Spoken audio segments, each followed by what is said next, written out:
All right, just want to give you an update on the different models that I have to kind of give an overview of the differences between each one. And so we'll start out with the Pescador.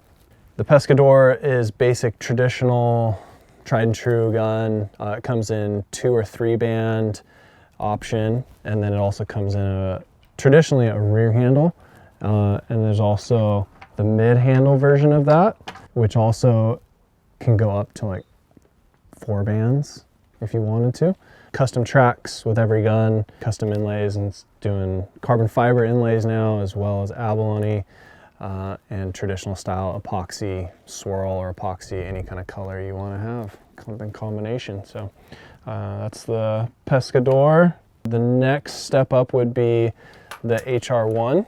So the HR1, in all the guns, I've rounded out a bit of the body style in all of them, upgraded the mounts on the bottom of the HR2 as well as the HR1, carbon fiber mounts on the bottom that definitely keep the bands on there. I know some people have a concern with the bands falling off after you shoot it, but definitely holds the bands there and always leaves space for a reel option if you decide you want to do that.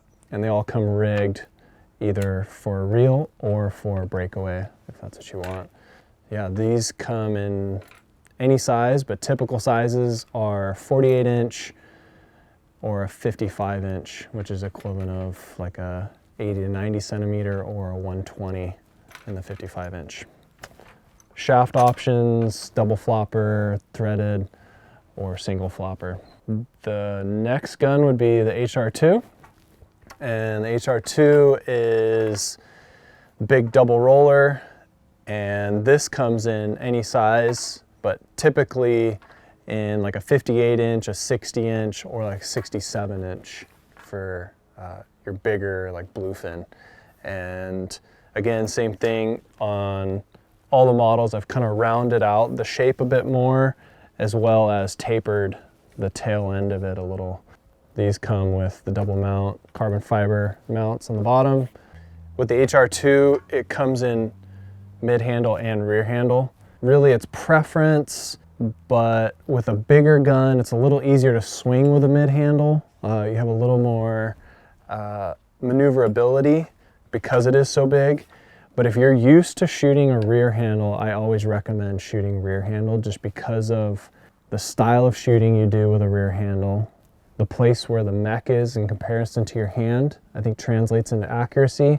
And then a mid handle, you lose some real estate in band stretch. You got the rear handle seated a little further back, giving you the mount a little further back, giving you more band stretch, which translates into more power in the gun, which makes it so you can go a little shorter or just get more power out of the same length gun. And a mid handle moves forward, so the mount moves forward and eliminates some of that power that you could have had. Again, preference, but I would prefer more people go rear handle. There's ways you can grab that gun and maneuver it, I think, just as easy as you can a mid handle by grabbing it, turning, rotating, and moving out. So you're gonna do the same thing you would with a mid handle. So. But you're gonna get more power out of it, so it's a good thing. All right, and then the last gun in the lineup is the El Jefe, and this is the Monster. This is the big tuna gun. This one I believe is 71 inches, 6 bands. This is about the max size I would do. Any bigger you get into just law of diminishing returns, it's not worth it. 6 bands, this one's got a carbon fiber track, mid handle, yeah, well ballasted, sits level in the water, and ready for tuna. This one comes custom any size you want, but typically for around here in SoCal shooting bluefin, I would recommend 5 or 6 bands, and in the range of about 68 to 71 inches, or 65 to 71 inches.